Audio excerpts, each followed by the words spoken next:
How you doing, man? Good. Sorry to keep you waiting. Oh, you're fine. Officer Turner. Okay. What's your name? Alec. Alec? Yep. This is Deputy Needy. So, here, I brought this for you. Thank you. Right here, the officers are still in fact-finding mode. They're treating Alec politely, casually, almost like a witness, not a suspect. But pay attention. The moment a missing person case overlaps with the spouse, the room gets very interested in every detail he gives.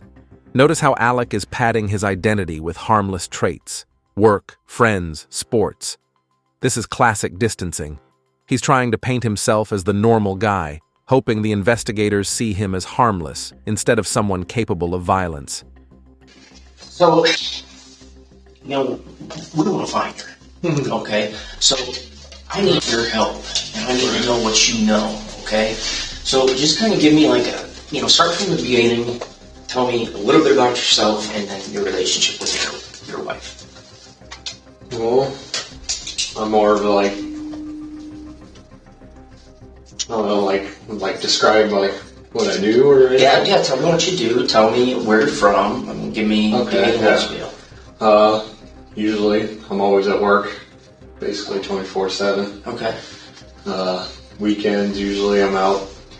If I do anything, it'll be with my friends. Or, I'll go out with my mom or dad or something. I'll drink, usually. Mm-hmm. From right here in Mansfield, where I've basically been most of my life. Okay. Yeah, and what else? I love sports. Well, where'd you go to high school? At Crestview. Okay. And what year did you graduate there? 2017. Okay, alright. So, how did you meet your wife? I started working at Walmart in 2016. Okay. When I met her. Okay, gotcha. And then when did you guys get married? We got married in August of last year. Okay, alright. No kids? Anything like that? No, we tried, but we've had no luck. Okay, alright. Okay, so our main goal here is she's missing, we don't know where she is. Yeah. So, you understand you're here voluntarily, right? Yeah. Okay? And I am going to read you your Miranda warning. It's just something that we have to do. Okay? And I'm going to this will be what I'm reading you here at the top. Okay? And I'm sure you've seen it on TV. Right. It just says that I understand that I have the right to remain silent. Mm-hmm. Anything that I say can and will be used against me in a court of law. You understand that the right to be the presence of an attorney when being questioned. And you understand if you cannot afford an attorney, one will be appointed to you by the court. You understand that any time during questioning, you can stop and remain silent and ask for an attorney to represent you for any further statements. Do you understand that? Yeah. Okay, all right. Now that you understand that, do you wish to talk to us in general? Yeah. Okay, all right. So tell me where you guys were living. We were living in Trailer Park. Okay. It's a Greenwich address. Okay. But it's not really Greenwich. It's 5 minutes from the Crestview schools. Clayburg Road, Trailer Park? Yeah, Clevenger Road, okay. Yeah, we were living there we started in one trailer and then moved into another trailer that was bigger for us. Okay. And then how long did you stay there? I was there at the newer trailer we got till about beginning of January. Okay. Because she was telling me that, she wasn't happy because a lot of stuff had to do with me. Because I would have anger issues. Okay. From childhood and parents divorced and stressed. I would if my anger, I would punch the wall or maybe throw something. Okay. That would be my type, getting out my anger. Right.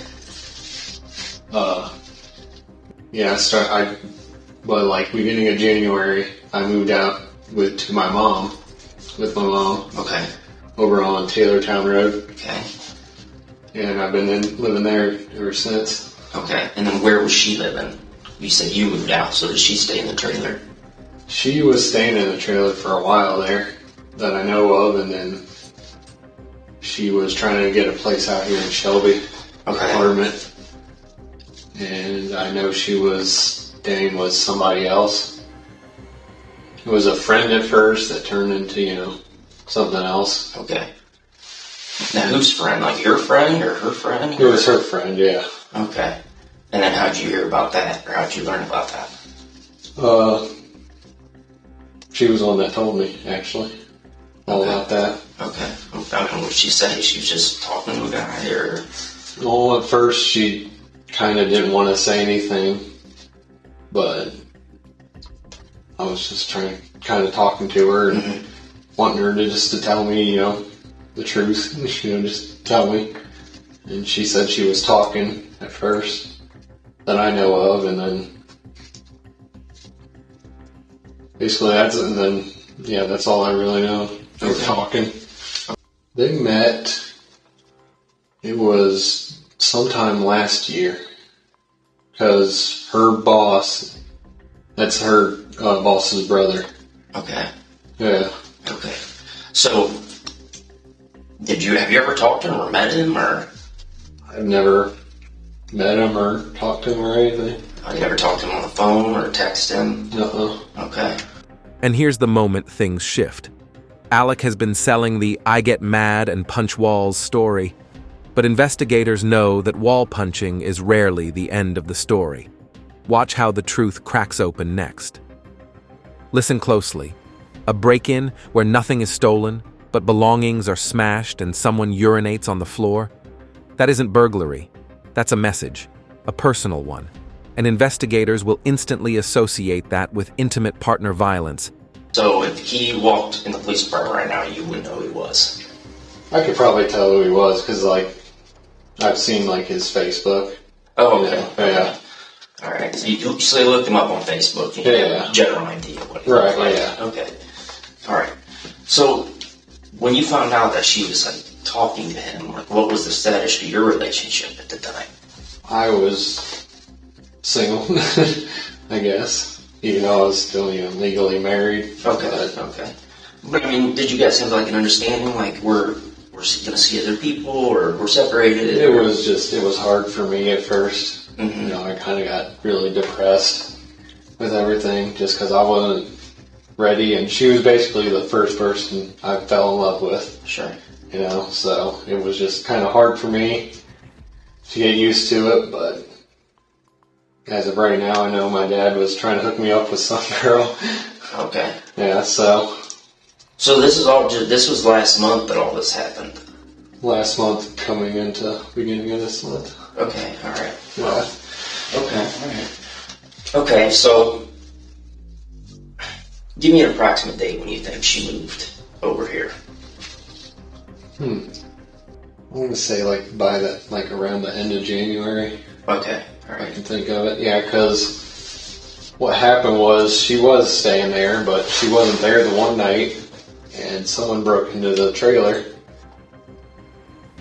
The trailer where?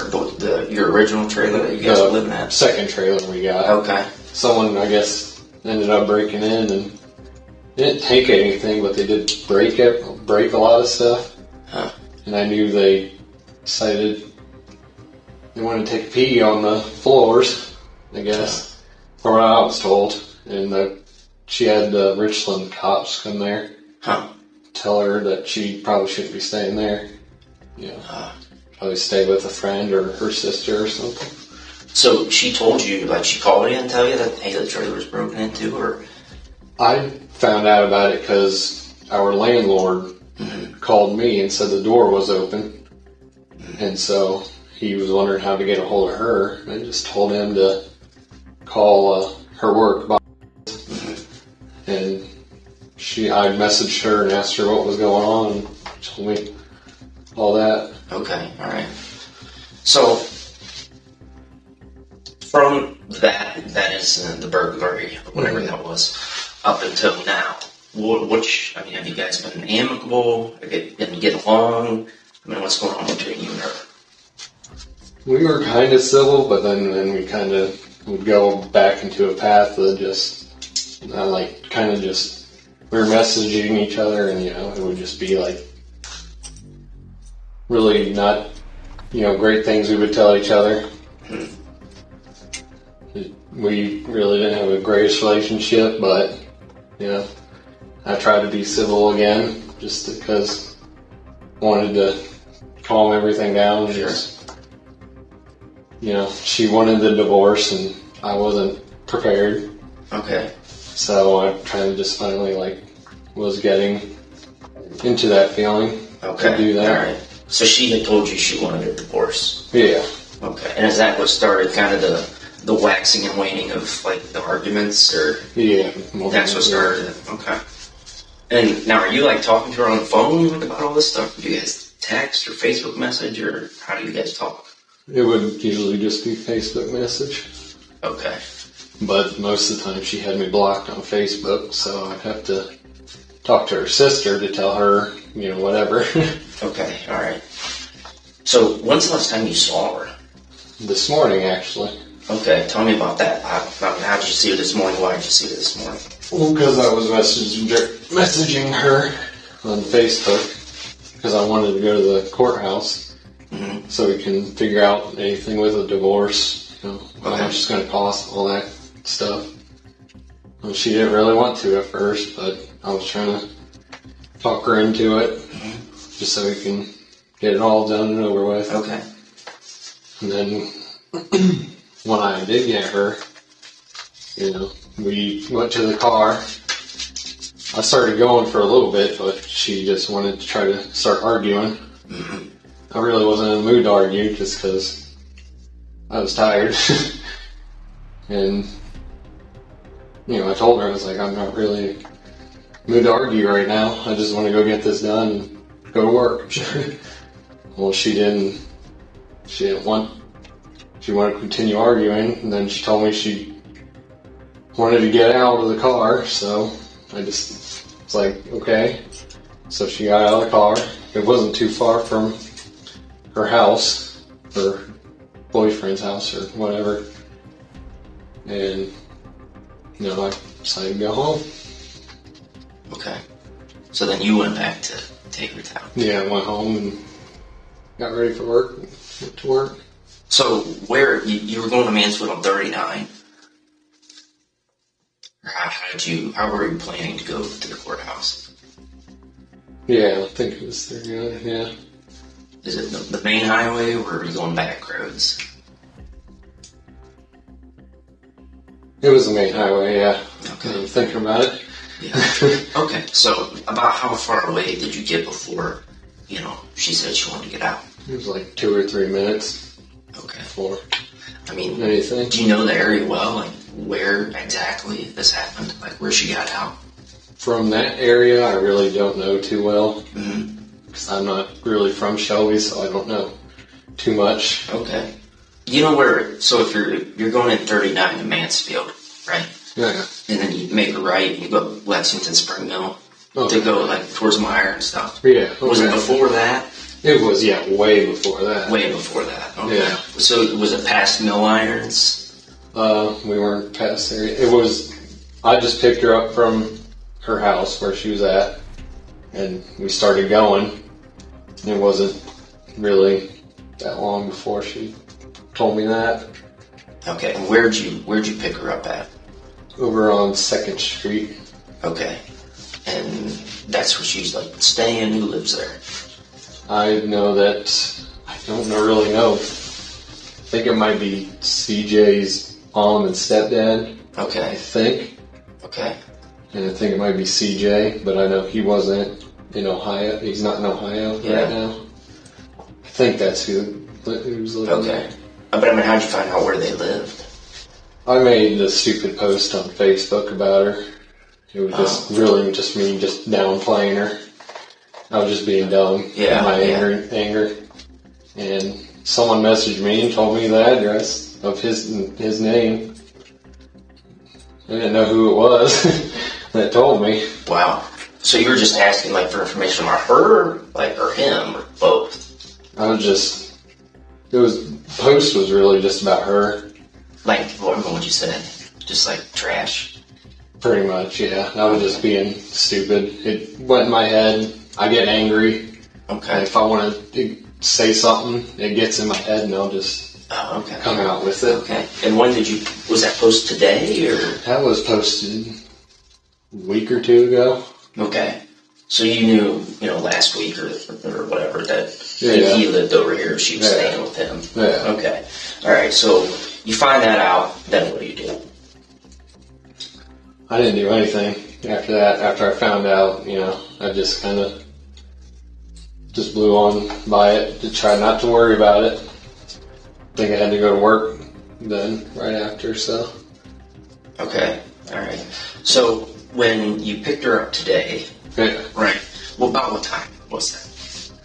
I'm going to say like 10:30, maybe 11. Okay. And why didn't she just go to the courthouse by herself? Why didn't she just go by herself? Why did you guys have to go together? She doesn't have a car. I'm the only one with the car. When we were together, we had just the one car. Mm-hmm. And I ended up actually getting into an accident over here by Taco Bell and everything. Oh, yeah? Yeah, I rear-ended somebody and just got a rental car. Oh, wow. Okay. When did that happen? I think it was a week ago. Oh, okay. What were you doing over here? I went to go get gas.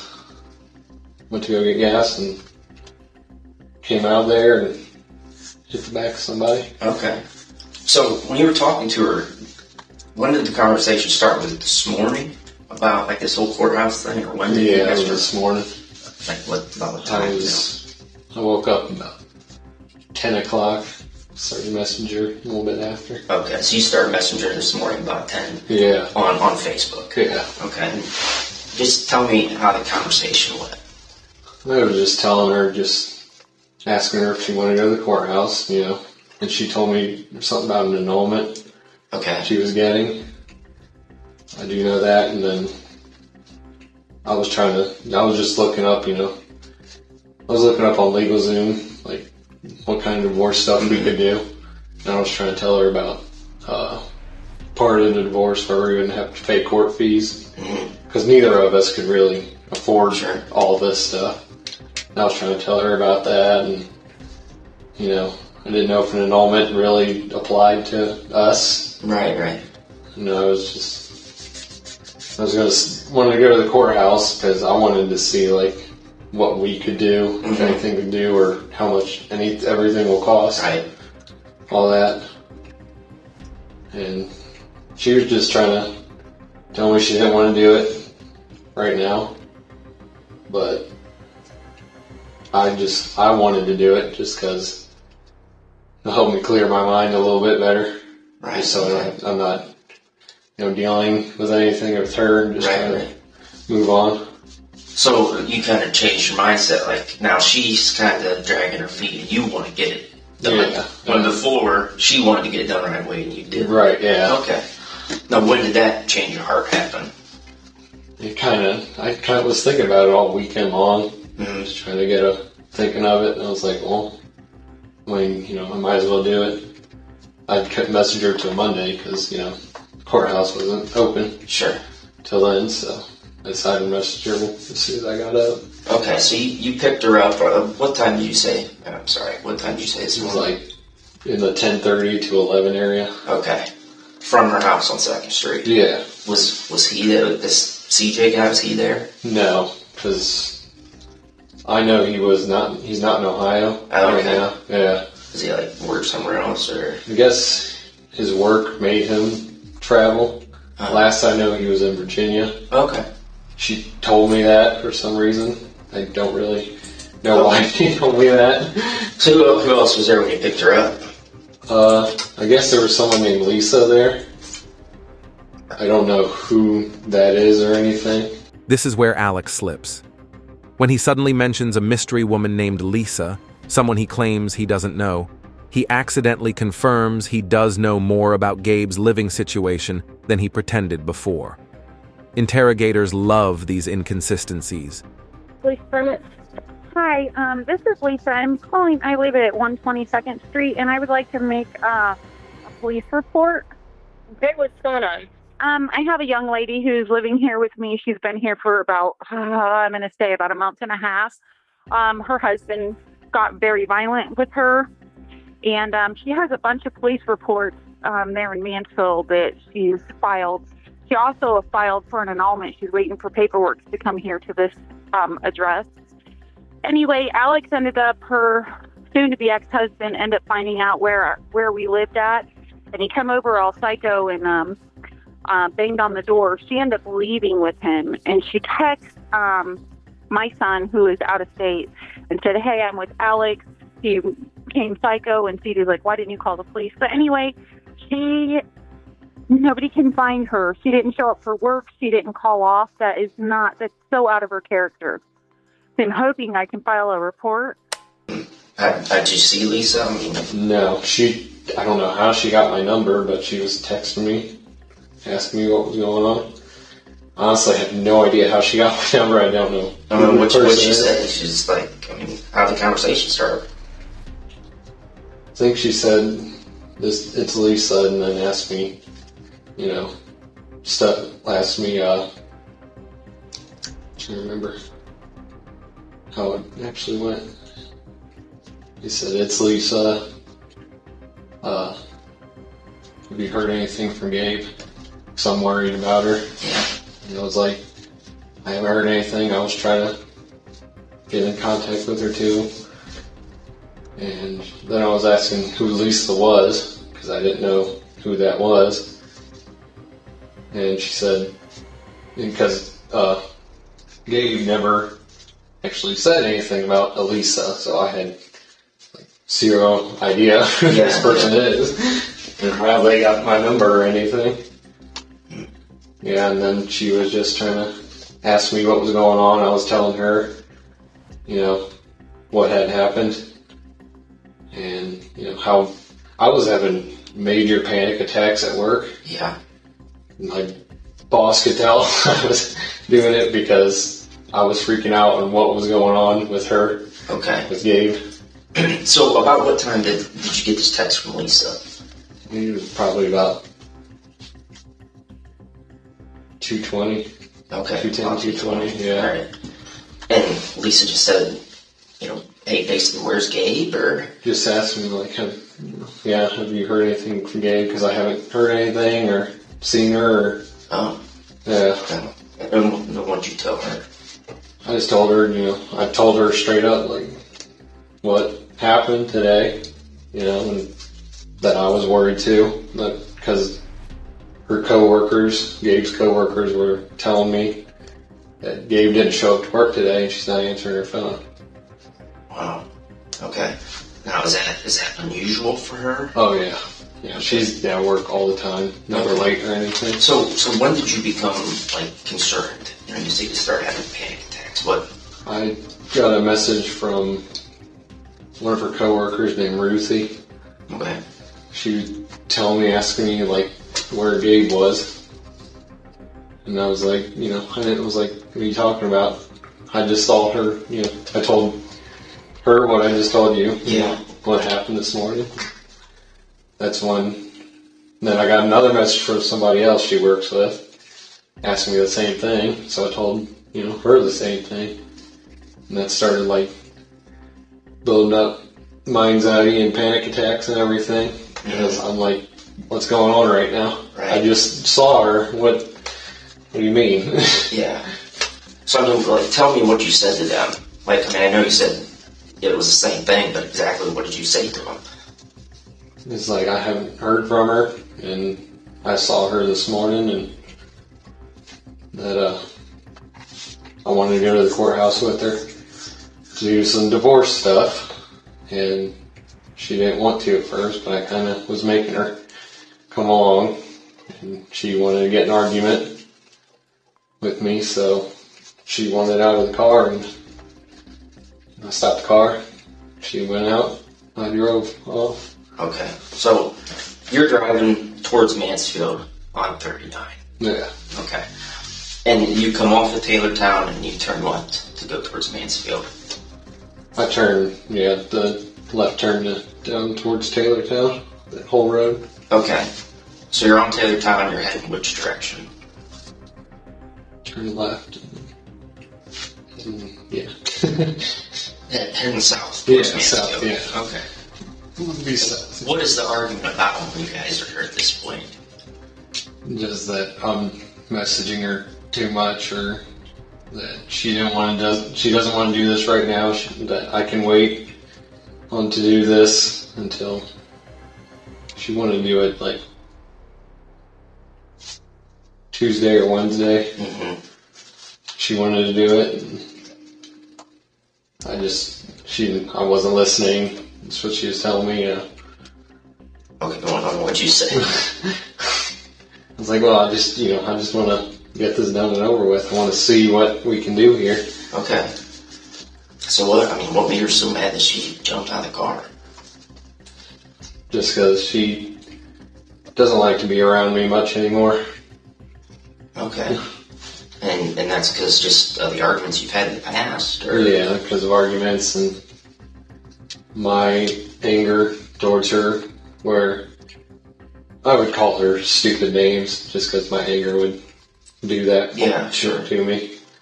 And she just wasn't happy with what I was at the moment. Okay, alright. So, you just, what do you call her? I'm calling her just, stupid shit. I would call her like whore or all that stupid stuff. And you've called her that before? Yeah, usually when we were together, I would call her that just out of fun. She would laugh when I would do that. Mm-hmm. But now this was like me. I was angry. Okay. I was just putting it out. Alright, so you're driving on Mansfield Avenue, and you get this kind of back and forth about some name calling, and you wanting to do it today. And then what happened from there? What happened after I was calling her names or today? Yeah. Mm-hmm. Okay, yeah. She wanted to get out, so I stopped the car and let her out. Okay. And did you pull to the side of the road, or did she jump from a moving vehicle? I stopped for her on the side of the road. And she got out on the passenger side? Yeah. Okay. And then where'd you go from there? I just went straight back home to my mom's. Okay. And your parents live where? Taylortown. Okay, so did you turn around and come back down 39? Or how'd you get back to your house? I went around towards where BP is. In Shelby? Yeah, in Shelby, yeah. Okay. And just continued forward there until I got up to where MTD is. Okay. And take a left right there on Taylortown Road. Okay. So you're going towards Mansfield, you guys getting this back and forth, and she wants to get out of the car and you pull over. And then how do you get back into Shelby again? Tell me the route you took. How do I get into Shelby? Yeah, after she got out of the car, tell me how you got, you said back to the BP station or wherever. Oh yeah, just because I went through the BP station. We were in Shelby when I dropped her off. Hold on one second. I'm going to interrupt you, man. Yeah. We just need some clarification. Yeah. If we can here. So you were on 39, correct? Coming back in is what you told this officer, right? Mansfield Avenue, the main highway, 4 lanes there. I think we were going towards there. Okay. We were in Shelby. We were on 2nd Street there. Okay. When she wanted to get out. And 2nd Street goes down to Main Street, where Rite Aid is, the corner of Main and Mansfield there. Yeah. I think it goes around there. So, did she get out on Main Street? Did she get out on Mansfield Street? Just where exactly did you pull over and she got out of the car? I don't remember what road that is. I'm not too familiar around here. Well, let's make it a little bit broader to start. Yeah. Were you still in the city, or had you gotten out into the country? We were still in Shelby, yeah. You were still in Shelby when she got out of the car? Yeah. Okay. So you hadn't made it, like, out past Kehoe Center and MDT and all that or anything? We didn't make it out past there. I dropped her off right there. Okay. So we were still on 2nd Street, I'm pretty sure. So you didn't even make it off 2nd Street before she got out of the car? Yeah. Okay. So did you guys stay parked in the driveway or the street and argue for a little while? I mean, you said 2 to 3 minutes, and 2nd Street's not exactly a long street. Right, yeah. So it was a while that we were sitting there. Okay. So we started driving out a little bit. And then, so I'm not putting words in your mouth. You tell me if this is correct or not. We're just trying to get a handle on this. So you go to get her. You guys are kind of arguing in the car a little bit, sitting still. right, yeah. Take off on 2nd. She's getting more and more irritable with you. Doesn't want to be around you. So you pulled over on 2nd Street. Yeah. And let her back out of the car. Yeah. So didn't even make it a full street with, Not really, with no. her in the car. No. And okay, all right. That I guess that makes it a little clearer because I guess my bad, I was kind of under the impression that you guys had made it like closer to Mansfield. Yeah. When she got out of the car, that's why we're trying to just figure out. I mean, because we're dealing with obviously the last place anybody was known to have seen her. Right. So that gives us an idea where to start looking at. Right. All right. So you're fairly sure you didn't even make it off 2nd Street before she got out of the car? I'm pretty sure we didn't make it off 2nd Street. Okay. Yeah. Okay. All right. And what did she say when she got out? That she would just contact me when she feels like it to do this. Okay. And I mean, did she say anything else? Flip you off or? No. Okay. She just. Well, I mean, the last time you saw her, what was she doing? Last I know, she just got out of the car and started walking, and I just kind of drove off. Was she walking like back towards like this place you picked her up at? Yeah, she was walking back to me there. Mm-hmm. Okay, so what was she wearing the last time you saw her? It was a black jacket. I think she had a black shirt on, long sleeve shirt. Okay. Blue jeans. I can't remember what kind of shoes she was wearing. Okay. All right. Up until this point, the detectives have allowed Alec to speak freely, giving him the opportunity to provide his version of events without much pushback. However, the detectives are about to shift gears and turn up the pressure. The police have been quietly gathering evidence in the background, and now they're ready to confront Alec with what they know. All right. I want to ask you about something else real quick, okay? I mean, you seem like a good guy. You're being cooperative with us here, so we want to shoot you straight to here and put all our cards on the table because obviously we want to find her. Right. All right. I'm just going to break this down real short and simple. All right.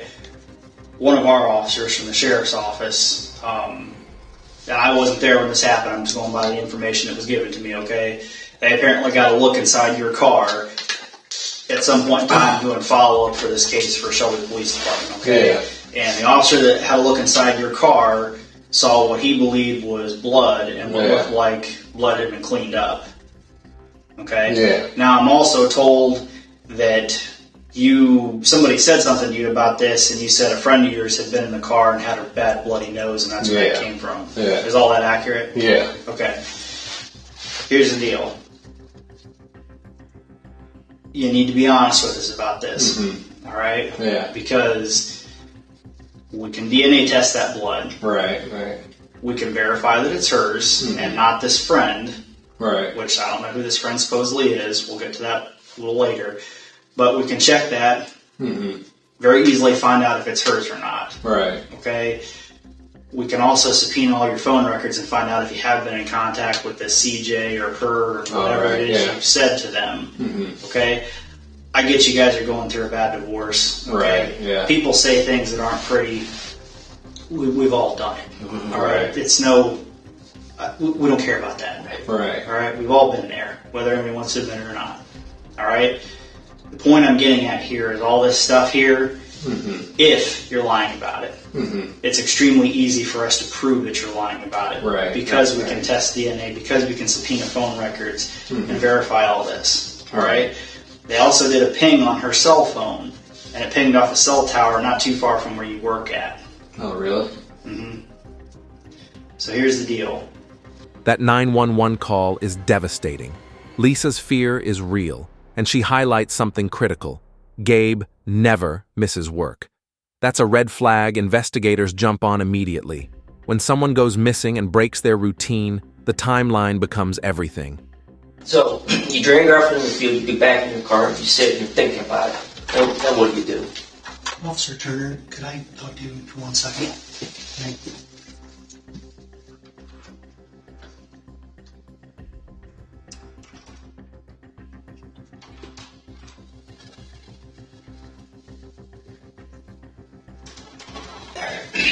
So I want to back up because I'm still a little confused about what happened. So you go to her house this morning, and you pick her up. Right. For the purpose of? Courthouse. Okay. So you pick her up from 2nd Street. You go down 2nd Street. What direction do you turn? Take that. I'm going down 2nd Street, take that left. Okay. Go down towards a stop sign. Okay. Take another left, and then it's basically we're just going straight towards where the main road and everything is, like Taco Bell, Wendy's. Okay. Going down there, going the turn lane right there towards where Taylortown is. Turn down Taylortown. All right. We got to the point, where I did hit her, Okay. and then I did turn down where the golf course and everything, and towards that dead end. And that's where I left her. Okay. So after you hit her, she's bleeding everywhere. Is she immediately unconscious? Yeah. Okay. Yeah. And then tell me again what you did. I'm just trying to understand the sequence of events here. Like where I hit her? Yeah. Went like that. Okay. Hit her. All right. She starts bleeding real bad. And that's the blood that's in your car right now. Right. It's not this other made-up friend that you said had a nosebleed. Okay. It's her blood. We got that. All right. So she's unconscious. What do? You go around the other side of the car? Yeah. Yeah. Then what happens? That's when I take her out to the cornfield. Okay. And then, so she's out on the cornfield. Is she on her stomach? Is she on her back? On her back, left sided. Okay, all right. And what do you do, to check for signs of life? Her pulse, and then try to check her breathing. Okay. But she wasn't breathing? It was kind of hard. Okay. Like, it was coming out, but it was... Okay, is that like gurgling? Like blood coming out of her mouth? Gurgling sound? Honestly, don't think there was any gurgling sound now. Okay. And you check for her pulse where? Right here on her arm. Okay, all right. Okay, so then you kind of go back and you sit in your car. Mm-hmm. What do you do? What happens from there? I'm freaking out to myself. I don't know what... Like, I know what I'm supposed to do, but I'm not doing what I'm supposed to do. So you leave. Yeah. And you leave her there. Yeah. And you go where? I went back to my house and grabbed my stuff for work. Okay. Alright. So so tell me what you did at that point. You started cleaning up? Yeah, and then trying to clean up. Okay, alright. And you cleaned up at your house? Yeah. Okay. So the stuff you cleaned up with, you said was water? Yeah. Okay. What was the Lysol there for? I was just trying to... That blood smell from her nose. I was just trying Okay. Yeah, sure. get it out. So the stuff you cleaned up the blood with, where's that? I threw it away. Okay, at your house? Yeah. Okay. So, Alec, we come back here to the main point. I really don't want to, we need to help this girl. And you need to help us. Where did you leave her? No. I need to know the road and the street because I know you don't. This whole, I'm dumb, I don't know the streets. That's bull. You tell me what road you were on because we need to go find her right now. Right. It was that... What's that road called with the golf course? Laser. Laser. Yeah. Laser goes up to that dead end. Where it curves. Yeah, right, it curves to that dead if you're end. driving Yeah. north. Yeah. And that's where... That cornfield. Off on the left-hand side. Yeah. Okay. Are we past 96 at this point? Yes, that's between 96 and Bowman. Okay. Alright, so somewhere between the golf course and 96. Or are you on the other side of 96? We're on the other side. Okay. It's a short stretch of laser that runs in between. Okay, so and it's a dead end down there. Correct. If you're on Bowman here, Mm-hmm. laser just kind of takes a curve Laser goes up from 96 here, takes a curve to the right, and stops on Bowman right here. And there's a field right there. Okay, all right. And that's accurate, what you just kind of described. That's where So, the last saw her. So, can we borrow that thing again? Just kind of draw me a general map of where this is. Come down Taylor Town here. Mm-hmm.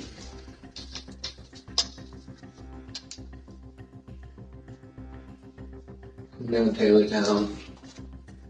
That golf course. Then, would have been to my left. Mm-hmm. So that's Laser. Mm-hmm. I'm not how to say spot. That's fine. And then that little curve. Can't remember which side that was on. Okay. Out there. Where were you at when you hit her and she went unconscious? We were about right here on Taylor Town. So you're on Taylortown close to Laser. Yeah, getting close to Okay, it. all right. So is this after the 96 runs like this? Yeah. Okay, all right. So that's 96 right there.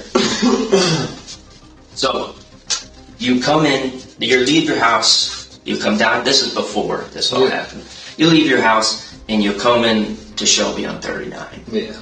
All right, you pick her up. 2nd Street's over here. Yeah. You pick her up. You're driving down 39. Why'd you turn down Taylortown? Because I was going to go down and get my stuff for work just in case. We were going to be late when we were going to the courthouse. Okay. All right, so you're going to stop at your house. Yeah. Okay. Did you stop at your house? After the fact that I dropped her off. Oh, We didn't- but we not didn't make it. before. Yeah. Okay. We didn't make it all the way down there. All right, so that's about where you hit her. So then you're driving down the street, you turn left on Laser. Is she unconscious at this point? Yeah. Okay. So then you're going down Laser and you cross 96, and now you're at the dead end of Laser. That's when you go around the passenger side and grab her. Yeah. And you said you pulled it out into the field, right? Right, yeah. Now, is that, you said some inconsistencies here, so Yeah. is that what happened? Yes, that's what happened. Okay. So give me a brief synopsis from the beginning to right where we are right now. Where is her body? Show me on that map. Be that cornfield. Out in the middle of the cornfield. In that dead end. Right there. Yeah. Okay. Draw where her body is. And to the cornfield out here. She would probably be heading. If I had to guess, it would probably be more towards the end of it. Oh, so you drug her Yeah. quite ways. Yeah. Okay. All right. So more like to the other end of this field. Yeah. Oh. Okay. So after you drag her out in the cornfield, tell me what you do again. Sorry. Drag her into the cornfield. Check her pulse. Mm-hmm. And check to see Mm-hmm. she was breathing. I kind of, freaked out a little bit and went back to my car. Okay. Freaked out a lot more. Didn't know what to do in my car. And that's when I drove, kind of in the cornfield, came out. So you didn't drag her body from the road. You actually drove your car into the cornfield. A little bit, yeah. It wasn't too far, but Just enough for you to get back on the road. yeah. Okay. And then you go, you leave there, and you go back to your house, and that's when you clean. Yeah. Okay. So, the last you saw her, Yeah. she is in the field. Yeah. And according to you, she's got a pulse, but she's not breathing. It was hard for her to breathe, yeah. Okay. Were you at this point concerned about her well-being at all? I really was, yeah. Okay, all right. So did you try to give her CPR? I don't know CPR. Okay. Did you try any type of life-saving measures? I wasn't thinking at the time to do anything. And about what time did this happen? This was, like I said, 10:30 to 11. I picked her up. So, and I was messenger for a little bit before. So probably been like close to 12. Okay. Getting into 12, and then we got here.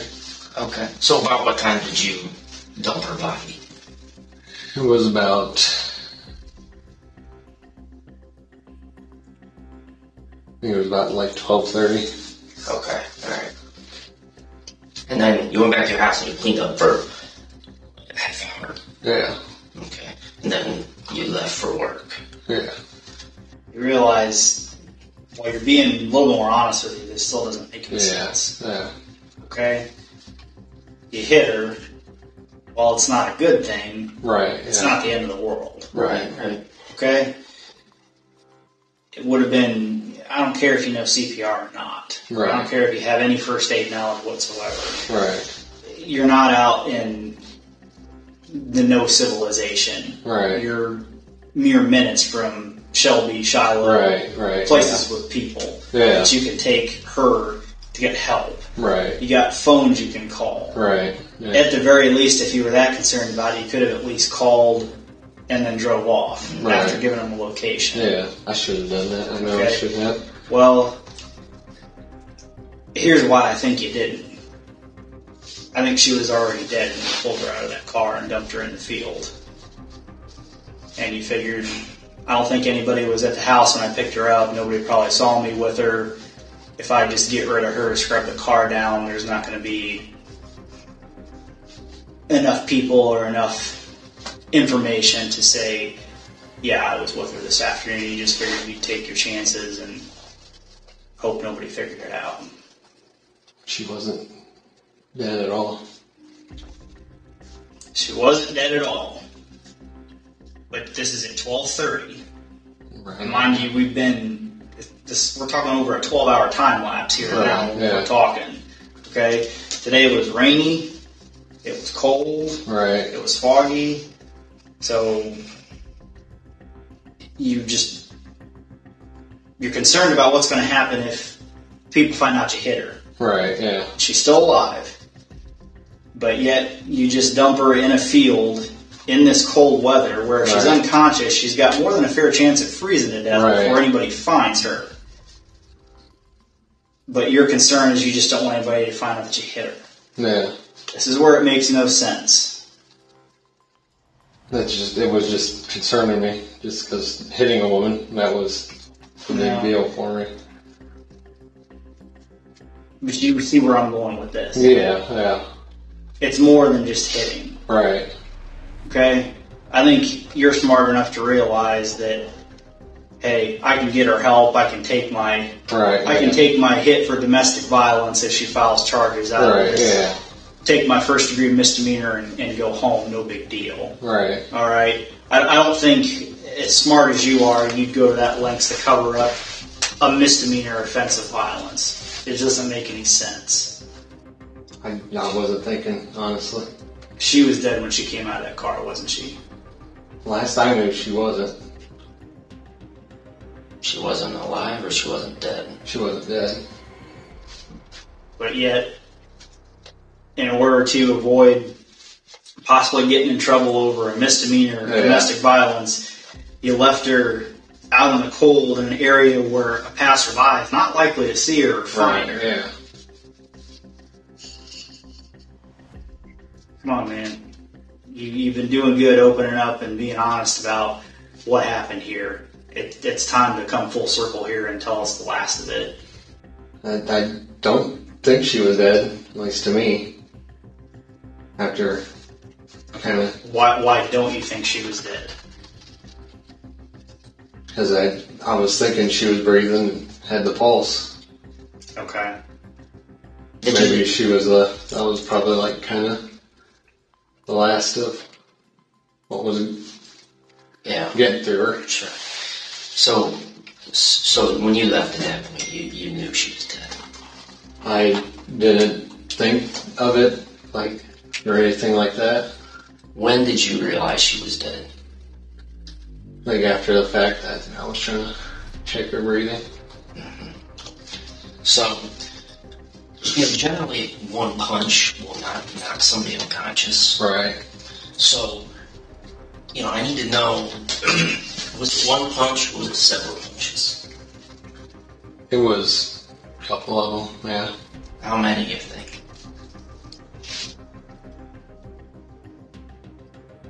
I don't know. I just kept kind of just going. Okay, and this is all in the car. Yeah. And you're using your right hand. You're going like this. Yeah, because I was driving with my left. Okay. All right. So you hit her several times with your fists. Wait, with your fists, right? Yeah. Okay. Did you hit her with anything else? Club or bag or? I had nothing else in the car with me. Okay. All right. So you drive her out into the field, and you said you're checking for her for breath. At that point, did you put your hand on her mouth to cover it, to just finish it off? This is done. I've come this far. Honestly, I did put her towards her mouth more. Mhm. I didn't try to cover her nose. I could feel that she was struggling to kind of get that out. Okay. All right. So, but you knew at that point she was dead. Pretty much, yeah. I figured that she was getting her last whatever. Last breath. Last, yeah. Okay. Pump of everything. So, you can be struck multiple times with a fist. Okay, you could get knocked unconscious, but it ain't even gonna kill you. So I got to the point where I something like that might have broke her nose enough to stop her from breathing. Did you choke her at all? No, Did you hit her in the throat at all? no. So this is all just here in the face. Yeah, most of it. Okay. So you get her in the field and you think she's still alive, but you know she's dead. Basically, yeah, she's getting to that point. You knew she was dead. Yeah.